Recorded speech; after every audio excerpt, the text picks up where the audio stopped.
one tick. That's what I'm taking here. I don't really know what happened with this one. Early on, I was having tick runs well into the 50s. Wasn't really struggling that much on that front, but the last act was, I didn't understand it, I guess. I think probably my blue hammer-on whammy wasn't that great, and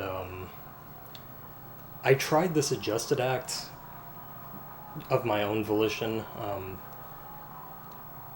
before even trying the path act, and then, I looked at the tempo and thought, I'm spending more time under high tempo, maybe I should just... one higher tempo, it probably doesn't make any difference whatsoever, but whatever.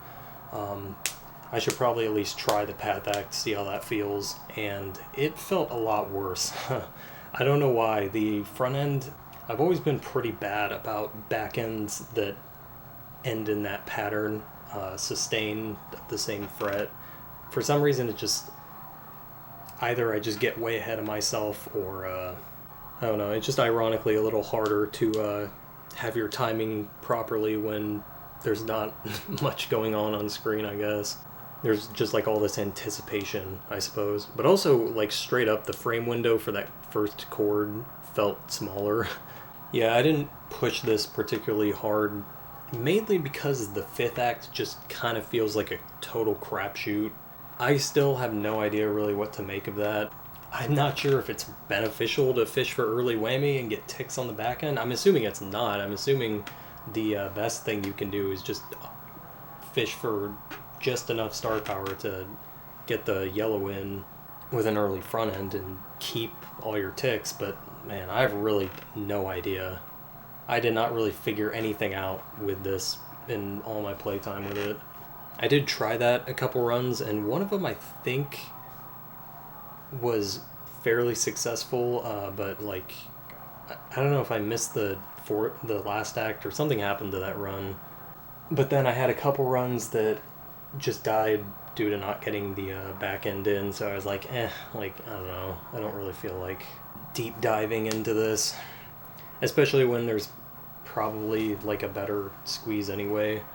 If you're wondering why I didn't do that descending extended hit window fret trick on the fifth act whammy, it's because I still don't entirely know how that mechanic works. I do think it does give you more star power, and it may just be as simple as you get one frame of whammy on the sustain you're ending and one on the sustain you're beginning, and that's why. But whatever. The reason I didn't use it on that fifth act whammy is because it's fucking hard, man. It's really hard to do that, and more so when you're whamming. I practiced that session for a solid 30 minutes or so, probably more than that, just playing that guitar solo over and over, trying to get that down. And I could get it most of the time when I wasn't whamming, but as soon as I started, implementing whammy to practice that, it was just all over the place in terms of consistency. And while it's not the biggest deal or anything to get to the fifth act, because most of your runs are going to die there regardless when you're trying to beat the first place ticks that were pretty solid. Yeah, I can imagine that if I tried to implement that, my runs would be dying there literally 9 out of 10 times. You have to do it for 4 different sustains. The mechanic is arguably even harder to optimize than regular extended hit window. With regular extended hit window, you have to worry about the late strum activation and fret timing, and for this mechanic you have to worry about the early strum. If you strum too early, obviously you just miss, and then it always includes whammy for the most part, except for rare circumstances like the You Really Got Me bigger squeeze solo act.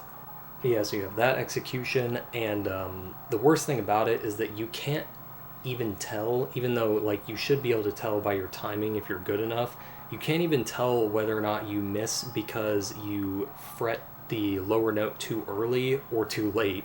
Either way, it just registers a strum on the higher fret. So yeah, that mechanic is very difficult to optimize, and the more pertinent issue is that it's so sparingly useful in the set list that really grinding it out and becoming good at it is, I don't know, probably not the best use of your time. Yeah, thankfully that last act just kind of came together over time. I was hitting it basically every run that I was just finishing on subpar ticks just to get to it, so yeah, this can be improved a lot. I don't think for most of my time my first acts were all that great. That first act is really annoying because I'm pretty sure the second yellow-orange chord that you whammy, that hit window is 1 frame less, and so it just totally throws off your timing. That was my experience anyway. And then following it up, activating over star power is never fun, just because you can't tell right away. But there's enough empty space in there that you can get a fine score milestone and be fine on that regard. I'm actually surprised. I don't think I overlapped that a single time in all of these runs that I did for the song. But yeah, that act really kind of sucks to execute, even though it should be simple in theory. And then the second act, I just kind of played that pretty safe for the most part. I don't remember what the ticks were for this run, but they were always hovering around the same, like, 8-tick range. But yeah, it's just about getting there. I thought the fourth act was going to be harder, but I don't think I missed that a single time. Obviously, using extended hit window, yeah, I just expected that to be worse for some reason. Anyway, at this point, it seems I have run out of excuses to not play Freebird. It's like the end of the career, except this time it's actually going to be hard. Not looking forward to this. Definitely not looking forward to replaying Trogdor or fishing for Cherry Pie Half Bar, but gotta close this out.